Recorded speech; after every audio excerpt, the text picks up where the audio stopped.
Hello friends, आज 5 जुलाई 2026 है और आज सोशल वेलफेयर डिपार्टमेंट की तरफ से ओबीसी, एससी और एसटी वर्ग के लिए सिविल सर्विसेज एग्ज़ाम के लिए पेपर जो कराए जाते हैं वह सफलतापूर्वक संपन्न हो गया है।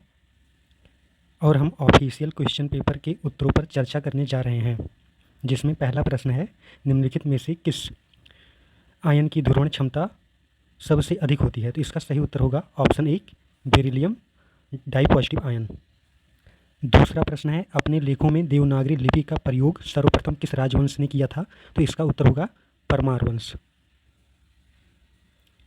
तीसरा प्रश्न है, निम्नलिखित में से कौन सी घटना अनुदैर्ध्य तरंग द्वारा प्रदर्शित नहीं की जा सकती? इसका सही उत्तर होगा ध्रुवण। चौथा प्रश्न है, लेंस की क्षमता का मात्रक क्या होता है? तो इसका उत्तर है डायोप्टर। पांचवा प्रश्न मैथ से संबंधित था, जिसका उत्तर निकालने पर √a/b आंसर आता है। छठवां प्रश्न, निम्नलिखित में से किसे भारतीय क्रिकेट कंट्रोल बोर्ड यानी कि बीसीसीआई का नया अध्यक्ष चुना गया है? तो इसका सही उत्तर है मिथुन मनहास। अगला प्रश्न है, ईसाई पादरियों को भारत में प्रचार की अनुमति किस चार्टर एक्ट में दी गई थी? इसका सही उत्तर होगा 1813 ईस्वी का चार्टर एक्ट। आठवां प्रश्न मैथ से था, जिसका उत्तर होगा ऑप्शन 4 x² - 1/x² + 2। नौवां प्रश्न फिल इन द ब्लैंक्स था और यह इंग्लिश का प्रश्न था, जिसका उत्तर है हैविंग फाउंड यानी कि having found a hotel we looked for somewhere to eat. 10वां प्रश्न था, पुरंदर की संधि से मुगलों को कितने दुर्ग प्राप्त हुए थे? तो इसका सही उत्तर होगा 23 दुर्ग प्राप्त हुए थे। अगला प्रश्न है, यदि 1 जनवरी 2008 को मंगलवार था तो 1 जनवरी 2012 को कौन सा दिन था? यह रीजनिंग का सामान्य प्रश्न था, जिसका उत्तर होगा रविवार। क्वेश्चन 12 में कथन दिए हुए थे, जिसमें से सही उत्तर का चयन करना था। पहला कथन था, अनुच्छेद 108 में संसद के संयुक्त सत्र का प्रावधान है, और दूसरा था, संयुक्त सत्र केवल साधारण विधेयकों के लिए ही बुलाया जा सकता है, और तीसरा कथन था, संविधान संशोधन विधेयक हेतु भी संयुक्त सत्र बुलाया जा सकता है। तो इसका उत्तर होगा ए और बी, सी सही नहीं है। अगला प्रश्न है, उत्तर प्रदेश के निम्न जनपदों में कौन सर्वाधिक वनाच्छादित है? तो इसका आंसर होगा सोनभद्र। अगला है, पुरुषों की जूनियर हॉकी विश्व कप 2025 में भारतीय टीम ने कौन सा पदक जीता? तो इसका उत्तर होगा इनमें से कोई नहीं। अगला प्रश्न, भारत में वर्तमान समय में उपभोक्ता मूल्य सूचकांक का आधार वर्ष क्या है? तो इसका उत्तर होगा 2012। अगला प्रश्न है, पी प्रकार के अर्धचालकों के शुद्ध विद्युत आवेश के संबंध में निम्नलिखित में से कौन सा कथन सही है? तो इसका सही उत्तर होगा यह विद्युत रूप से उदासीन होता है। अगला प्रश्न, विश्व की सबसे लंबी पर्वत श्रेणी कौन सी है? तो यह एंडीज पर्वत श्रेणी है, जो विश्व की सबसे लंबी पर्वत श्रेणी मानी जाती है। 18वां प्रश्न हिंदी से है, जिसमें नीचे विशेषण और उनमें प्रयुक्त प्रत्यय के समूह दिए गए हैं, उनमें से कौन सा सही है यह बताना था। तो इसका सही उत्तर होगा ऑप्शन ए और बी, ईर्ष्यालु, आयु और अनुभवी। 19वां प्रश्न मैथ से था, जिसका सही उत्तर होगा 6/49 × √7। 20वां प्रश्न, निम्नलिखित में से किस शहर को UNESCO creative city of gastronomy के रूप में नामित किया गया है? इसका उत्तर होगा लखनऊ। और 21वां प्रश्न, लोकप्रिय धार्मिक पत्रिका कल्याण कहाँ से प्रकाशित होती है? इसका सही उत्तर होगा गोरखपुर। अगला प्रश्न है, महाजनपद काल में अयोध्या निम्न में से किस महाजनपद की राजधानी थी? तो इसका सही उत्तर होगा कोसल। और 23वां प्रश्न, प्रश्न चिन्ह के स्थान पर सही विकल्प चुनना था, जिसका सही उत्तर होगा समुद्र। और 24वें में अशुद्ध शब्द बताना था, तो इसमें सी और डी यानी कि लब्ध, प्रतिष्ठित और पिशाची, इसका सही उत्तर होगा। 25वां प्रश्न रीजनिंग से था, जिसका सही उत्तर 38,784 होगा। 26वां, मोबाइल वर्ल्ड कांग्रेस 2026 का आयोजन कहाँ किया गया? तो इसका सही उत्तर होगा बार्सिलोना, स्पेन में। अगला प्रश्न, उत्तर प्रदेश का एकमात्र सुदूर संवेदन केंद्र कहाँ स्थित है? तो यह लखनऊ में है। प्रश्न नंबर 28 और 29 एक इंग्लिश का पोइम दिया था, जिसके आधार पर 2 प्रश्नों के उत्तर देने थे, जिसमें से पहला प्रश्न था, in the poem I symbolize what contextual message about humanity? तो इसका सही उत्तर होगा option 2 hated, indifference and emotional coldness. और जो 29वां प्रश्न है उसका उत्तर होगा डिजायर एंड पैशन। क्वेश्चन था, in the poem the speaker associates fire with which human emotion. 30वां प्रश्न है, निम्न में से कौन मानव की मादा प्रजनन प्रणाली का भाग नहीं है? तो इसका सही उत्तर होगा शुक्रवाहिनी। अगला प्रश्न है, निम्नलिखित में से कौन एक लैंगिक गुणसूत्रीय विकार है, जिसकी की विशेषता 47XXY गुणसूत्र प्रारूप है? इसका सही उत्तर होगा क्लिनफेल्टर सिंड्रोम। अगला प्रश्न है, किस प्रकार के लोहे में कार्बन की मात्रा सबसे कम होती है? तो इसका सही उत्तर होगा राट आयरन या पिटवा लोहा में कार्बन की मात्रा सबसे कम होती है। अगला प्रश्न मैथ से है, जिसका सही उत्तर होगा 7/4। अगला उत्तर भी मैथ से था, जिसमें बताना था कि निम्नलिखित में से कौन सा एक बहुपद नहीं है? तो इसका ऑप्शन 4 सही था, x+1। अगर इसे सोल्व करेंगे तो x² + 1/x आएगा, जो कि बहुपद नहीं होगा। कौन सा अनुच्छेद अस्पृश्यता को समाप्त करता है? तो आर्टिकल 17 अस्पृश्यता के अंत के बारे में कहता है। 36वां प्रश्न है, उत्तर प्रदेश की सर्वाधिक लंबी नहर कौन सी है? तो इसका सही उत्तर होगा शारदा नहर। और अगला प्रश्न है, 2p कक्षक के लिए क्वांटम संख्या का मान क्या होगा? तो इसके लिए उत्तर ऑप्शन 3 सही होगा, जिसमें n का मान 2 और i का मान 1 होगा। अगला प्रश्न रीजनिंग से है, जिसका सही उत्तर होगा ऑप्शन 1 UVWFGPV। 39वां प्रश्न है, काली मिट्टी को स्वतः जुताई वाली मिट्टी कहा जाता है। ये कथन है और आर में कारण बताया हुआ है। शुष्क ऋतु में इनमें चौड़ी दरारें पड़ जाती हैं, जिससे इनमें अच्छी तरह वायु मिश्रण हो जाता है। तो इसमें से बताना था कौन सा सही है कौन सा गलत है। अगर दोनों सही हैं तो कारण भी बताना था, कारण उचित है या नहीं। तो इसका उत्तर होगा ऑप्शन 3, यानी कि कथन और कारण दोनों सही हैं और कारण कथन की सही व्याख्या करता है। अगला प्रश्न हिंदी से है, इसमें स्टेटमेंट दिया हुआ है, वह आदमी जो कल आया था आज भी आया है। इस वाक्य में जो कल आया था है वह क्या था? वह है विशेषण उपवाक्य।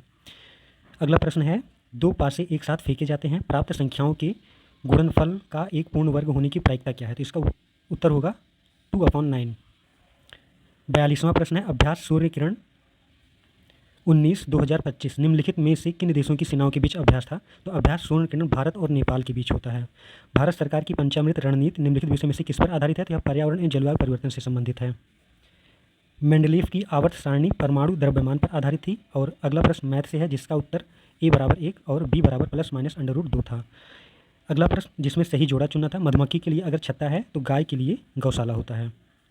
अगला प्रश्न है, मध्य पाषाणिक पुरास्थल सराय नाहर राय, दमदमा और महदहा उत्तर प्रदेश के किस जिले में है? इसका सही उत्तर होगा प्रतापगढ़ जिले में। अगला प्रश्न, निम्नलिखित भारतीय राज्यों में से कौन सा राज्य कर्क रेखा के ठीक उत्तर में स्थित है? तो इसमें से त्रिपुरा, मिजोरम और झारखंड ये सब कर्क रेखा पर आ जाते हैं, जबकि मणिपुर उत्तर में स्थित है। अगला प्रश्न, राष्ट्रीय प्रेरणा स्थल किस शहर में स्थित है? तो इसका उत्तर होगा लखनऊ में। अगला प्रश्न है, अधिकांश मौसम संबंधी घटनाएं वायुमंडल के किस भाग में होती हैं? इसका सही उत्तर होगा क्षोभ मंडल में। अगला प्रश्न है, जौ, चना, मटर और सरसों निम्नलिखित में से किस फसल चक्र के अंतर्गत आते हैं? तो ये रबी की फसल के अंतर्गत आते हैं। भारत सुनामी से प्रभावित हुआ था। 26 दिसंबर 2004 को भारत सुनामी से प्रभावित हुआ था।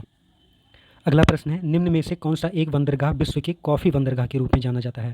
तो इसका सही उत्तर होगा सेंटोस। अगला प्रश्न, परितंत्र में हरे पौधे क्या कहलाते हैं? उत्पादक कहलाते हैं। अगला प्रश्न, विश्व का फलोद्यान किसे कहा जाता है? तो भूमध्य सागरीय क्षेत्र को विश्व का फलोद्यान कहा जाता है। अगला प्रश्न है, अखबार, किताबें एवं प्रिंटिंग प्रेस किस सूची में आते हैं? तो ये समवर्ती सूची में आते हैं। अगला प्रश्न मैथ से था, जिसका उत्तर हमने अभी नहीं निकाला है।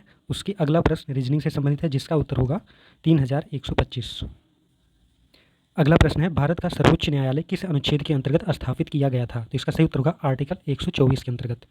अगला प्रश्न, भारत के 16वें वित्त आयोग के अध्यक्ष कौन हैं? इसका सही उत्तर होगा अरविंद पनगड़िया। अगला प्रश्न है, जिसमें से करेक्ट ऑप्शन चूज करना था। तो इसका करेक्ट ऑप्शन था neither the teacher nor the students were ready. अगला प्रश्न है, कालिदास के ग्रंथ ऋतु संहार या ऋतु संहारम में कितने ऋतुओं का वर्णन प्राप्त होता है? तो इन्होंने इसमें 6 ऋतु के बारे में चर्चा की है। अगला प्रश्न है, 98वें अकादमी पुरस्कार या ऑस्कर 2026 में किस फिल्म को सर्वश्रेष्ठ फिल्म का अवार्ड मिला था? तो ऑप्शन 4 सही है, वन बैटल आफ्टर अनदर के लिए मिला था। और अगला इंग्लिश से संबंधित है, जिसमें करेक्ट पैसिव वॉइस को पहचानना था। तो इसका सही उत्तर होगा पहला वाला option, a new bridge is being built by them. अगला प्रश्न है, सुख दुख के मधुर मिलन से यह जीवन हो परिपूर्ण, फिर घन में ओझल हो फिर शश में ओझल हो घन। तो इसका सही उत्तर जो होगा वो होगा विरोधाभास। अगला प्रश्न है, वह भिक्षु कौन था जिसके साथ चंद्रगुप्त मौर्य दक्षिण भारत गया था? तो इसका सही उत्तर होगा भद्रवाहु। अगला प्रश्न है, लॉर्ड कॉर्नवालिस के निम्नलिखित सलाहकारों में से किसने अस्थायी बंदोबस्त के प्रस्तावना का विरोध किया था? तो इसमें पहला, दूसरा और चौथा ऑप्शन को लेके थोड़ा संशय है, इसलिए यह क्वेश्चन थोड़ा विवादित हो सकता है, इसलिए सही उत्तर देना अभी सही नहीं होगा। अगला प्रश्न है, प्रसिद्ध चित्रकला बनी ठनी किस शैली से संबंधित है? इसका सही उत्तर होगा किशनगढ़ शैली से। अगला प्रश्न है, मंदिर के आधार को क्या कहा जाता है? इसका सही उत्तर होगा जगत पीठ। अगला प्रश्न है, एलिफेंटाइसिस के लिए कौन उत्तरदायी है? तो इसके लिए बुचेरिया उत्तरदायी होता है। अगला प्रश्न है, अत्यधिक लवणता के लिए प्रसिद्ध मृत सागर किन दो देशों की सीमाओं के बीच स्थित है? इसका सही उत्तर होगा जॉर्डन और इजराइल के बीच। अगला प्रश्न, निम्नलिखित में से कौन सा युग्म सुमेलित है? तो इसका सही उत्तर होगा पहला, दूसरा और तीसरा, यानी लगभग तीनों सही सुमेलित हैं। अगला प्रश्न है, एक मनी बिल या धन विधेयक पेश किया जा सकता है, तो इसे सिर्फ लोकसभा में ही पेश किया जा सकता है। अगला प्रश्न, निम्नलिखित में से कौन अयोध्या के नवनिर्मित श्री राम मंदिर के मुख्य वास्तुकार हैं? तो श्री राम मंदिर के मुख्य वास्तुकार चंद्रकांत सोमपुरा हैं। अगला प्रश्न है, विकसित भारत गारंटी फॉर रोजगार एवं आजीविका मिशन ग्रामीण 2025 में राज्यों के लिए केंद्र तथा राज्यों के मध्य वित्तीय ढांचे का अनुपात क्या है? तो इसका अनुपात 60 और 40 का है। अगला प्रश्न है जिसमें संस्थान और उनकी स्थापना वर्ष की मैचिंग करानी थी, तो इसका सही उत्तर होगा ऑप्शन 4। अगला प्रश्न है रावत भाटा परमाणु विद्युत गृह कहाँ अवस्थित है, तो इसका सही उत्तर होगा राजस्थान में। और अगला प्रश्न दूध में मीठेपन का कारण क्या होता है, दूध के मीठेपन का कारण लैक्टोज होता है। अगला प्रश्न है प्रथम विकलांग विश्वविद्यालय उत्तर प्रदेश के किस स्थान पर स्थापित किया गया है, तो यह उत्तर प्रदेश के चित्रकूट जिले में स्थापित किया गया है। अगले प्रश्न में राष्ट्रपतियों के नाम दिए गए हैं जिन्हें क्रम से बताना था, तो इसका सही उत्तर होगा ACBD। अगला प्रश्न है दो न्यूरॉनों के बीच के अंतराल को क्या कहते हैं, तो इसका सही उत्तर होगा सिनेप्स कहते हैं। 82वां प्रश्न है संगठन बनाने की स्वतंत्रता किस अनुच्छेद में दी गई है, तो इसका सही उत्तर होगा अनुच्छेद 19(1) का C। अभ्युदय 3 निम्नलिखित में से किस मंत्रालय की पहल है, तो ये विज्ञान एवं प्रौद्योगिकी मंत्रालय की पहल है। अगला प्रश्न है NSSO द्वारा भारत में बेरोजगारी की माप के लिए निम्नलिखित उपागमों में से किसका उपयोग नहीं किया जाता है, तो इसका सही उत्तर होगा प्रचलित मासिक स्थिति बेरोजगारी का उपयोग नहीं किया जाता है। अगला प्रश्न है सार्वजनिक वितरण प्रणाली के संबंध में सही कथन की पहचान कीजिए, तो इसमें जितने भी कथन दिए गए हैं सभी सही हैं। अगला प्रश्न मैथ से संबंधित है जिसका सही उत्तर होगा 193। रीजनिंग से संबंधित है और इसका सही उत्तर होगा 153। 87वां प्रश्न है खुले बाजार की क्रियाओं से क्या अभिप्राय है, तो इसका मतलब होता है RBI के द्वारा सरकारी प्रतिभूतियों की खरीद एवं बिक्री। अगला प्रश्न है निम्न में से किसे हिंदी खड़ी बोली का जनक माना जाता है, तो हिंदी खड़ी बोली का जनक अमीर खुसरो को माना जाता है। एक पुस्तक है थेरावली, उसके अनुसार बताना है कि पुष्यमित्र शुंग ने कितने वर्षों तक शासन किया था, तो इसका सही उत्तर होगा 30 वर्षों तक। अगला प्रश्न मौलिक कर्तव्य को किस संशोधन द्वारा जोड़ा गया था, तो ये 42वें संविधान संशोधन के द्वारा जोड़ा गया था 1976 में। अगला प्रश्न है वर्ष 2027 में AI समिट की मेजबानी कौन सा देश करेगा, तो इसका सही उत्तर है स्विट्जरलैंड। निम्नलिखित में से किस राजवंश द्वारा सर्वाधिक तांबे के सिक्के जारी किए गए थे, तो कुषाण राजवंश के द्वारा सर्वाधिक तांबे के सिक्के जारी किए गए थे। ई या छोटी ई का उच्चारण स्थान तालु होता है। अगला प्रश्न है उत्तर प्रदेश में हिमालय के शिवालिक क्षेत्र के समानांतर स्थित कंकड़ पत्थरों से निर्मित पतली पट्टी वाले क्षेत्र को क्या कहा जाता है, तो इसे भाबर क्षेत्र के नाम से जाना जाता है। अगला प्रश्न उत्तर प्रदेश में कौन सा जनपद 4 राज्यों की सीमा से लगा हुआ है, तो सोनभद्र 4 राज्यों की सीमा से लगा हुआ है। मध्य प्रदेश, झारखंड, छत्तीसगढ़ और बिहार से लगा हुआ है। अगला प्रश्न है स्वच्छ भारत मिशन कब प्रारंभ हुआ था, तो ये 2 अक्टूबर 2014 को प्रारंभ हुआ था।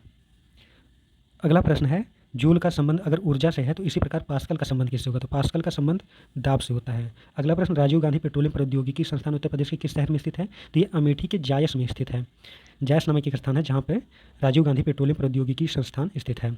अगला प्रश्न है शीतोष्ण घास प्रदेश बायोम पाए जाते हैं, तो ये न्यूजीलैंड में पाए जाते हैं। और अंतिम यानी कि 100वां प्रश्न है ओजोन परत क्षय के लिए उत्तरदायी गैस कौन सी है, तो CFC है, क्लोरोफ्लोरोकार्बन। इस प्रकार उत्तर प्रदेश में SWD सोशल वेलफेयर डिपार्टमेंट द्वारा संपन्न कराए गए परीक्षा जो कि IS और PCS की कोचिंग संस्थान में प्रवेश के लिए होता है, इनका विश्लेषण किया गया। अगर आपको लगता है कि किसी प्रश्न में उत्तर कोई दूसरा है तो आप कमेंट बॉक्स में लिख सकते हैं, जिसका सही उत्तर कमेंट में आपको मिल जाएगा। धन्यवाद।